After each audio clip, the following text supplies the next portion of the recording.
और अब बड़ी खबर सीबीएसई बोर्ड के रिजल्ट को लेकर इस वक्त की बड़ी खबर है। सीबीएसई ने सुप्रीम कोर्ट को बताया रिजल्ट का फॉर्मूला 10वीं 11वीं और 12वीं प्री बोर्ड रिजल्ट का आधार होगा। 10वीं के 3 मेन सब्जेक्ट्स के आधार पर 30% अंक मिलेंगे।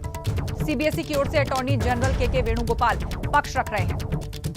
पहले की तरह छात्र अंकों से खुश नहीं है तो वापस परीक्षा दे सकते हैं, इंप्रूवमेंट एग्जाम दे सकते हैं। परीक्षा में शामिल होने का विकल्प अंक सुधारने के लिए है, ये कहा सुप्रीम कोर्ट में सरकार की ओर से।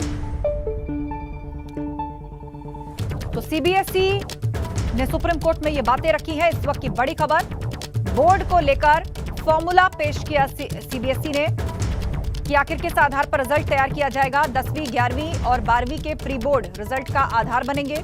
10वीं 11वीं के आधार पर 30% अंक दिए जाएंगे और 12वीं के प्री बोर्ड के आधार पर 40% अंक देने का फॉर्मूला रखा गया है। और जो छात्र अपने एग्रीगेट से संतुष्ट नहीं है वो दोबारा इंप्रूवमेंट एग्जाम दे सकते हैं, लेकिन ये एग्जाम हालात को देख के ही कराया जाएगा।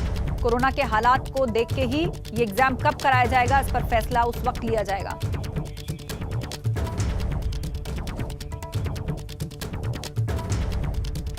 और इस पर हमारे दो संवाददाता हमारे साथ जुड़ रहे हैं। दिल्ली से अविनाश तिवारी और प्रयागराज से मोहम्मद मोइन हमारे साथ हैं। सबसे पहले रुख अविनाश तिवारी का कर लेते हैं। अविनाश, बताइएगा क्या सुनवाई पूरी हो चुकी है और कोर्ट ने क्या कमेंट किया है कोई सीबीएसई के इस फॉर्मूले पर अभी तक? देखिए आस्था, अगर बात करें तो सीबीएसई ने जो अपना फार्मूला दिया है उससे कोर्ट ने जो है पूरी तरीके से संतुष्टि जताई है।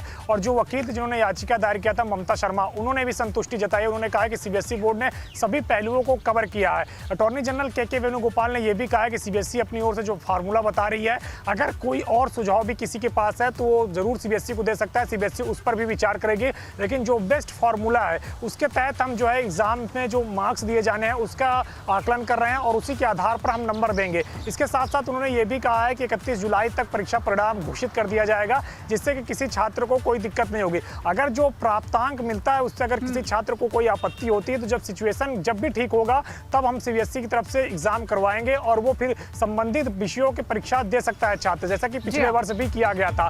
फिलहाल अभी जो जानकारी दी गई है वो यही दी गई है कि किस तरीके से नंबर दिए जाएंगे और उन नंबरों से अगर कोई असंतुष्ट होता है तो फिर से वो अपील करके परीक्षा में बैठ सकता है और 31 जुलाई को परीक्षा परिणाम घोषित कर दिए जाएंगे। तो सीबीएसई के तमाम सारे दलीलों से सुप्रीम कोर्ट ने संतुष्टि जताई है और जो वकील जिन्होंने याचिका दायर की थी उन्होंने भी संतुष्टि जताई है। फिलहाल अगर बात करें तो सीबीएसई ने तमाम सारी चीजें संतुष्टि जताई है, लेकिन सीबीएसई ने अपनी तरफ से ये जरूर कह दिया है कि किसी का कोई सजेशन हो तो वो अब भी दे सकता है और यदि वो सही होगा तो उसको इंक्लूड भी किया जा सकता है। रुख मोहम्मद मोइन का प्रयागराज से हमारे साथ हैं।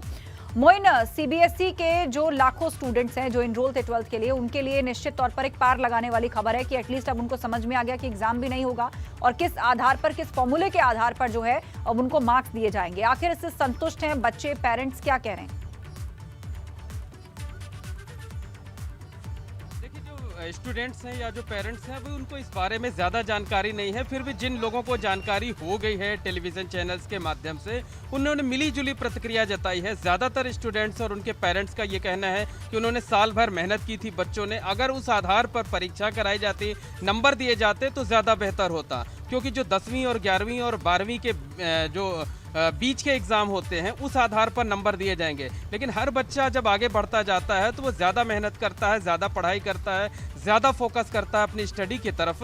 लेकिन साथ ही लोगों का ये भी मानना है कि चूंकि जो हालात हैं इस वक्त देश ही नहीं बल्कि पूरी दुनिया के, महामारी का खतरा भी है, तो ऐसे में परीक्षा देने से ज़्यादा ज़रूरी है अपनी जान की हिफाजत करना, क्योंकि परीक्षा देने के तमाम मौके मिलेंगे लेकिन ज़िंदगी को खतरे में नहीं डाला जा सकता है। तो अभी ज़्यादातर स्टूडेंट्स को इस बारे में जानकारी नहीं है, लेकिन जो स्टूडेंट्स हैं, जो पेरेंट्स हैं, उन्होंने मिली जुली प्रतिक्रिया जताई है। उन्होंने ये ज़रूर कहा है कि अगर वो परीक्षा देते, ज़्यादा अच्छे नंबर पाते तो वो ज़्यादा बेहतर होता, लेकिन हालात के मद्देनज़र जिस तरीके से कोरोना का व्यापक तरीके से प्रभाव बढ़ता जा रहा है, लगातार खतरा अभी भी बरकरार है, उसमें इससे बढ़िया कोई फार्मूला नहीं हो सकता था।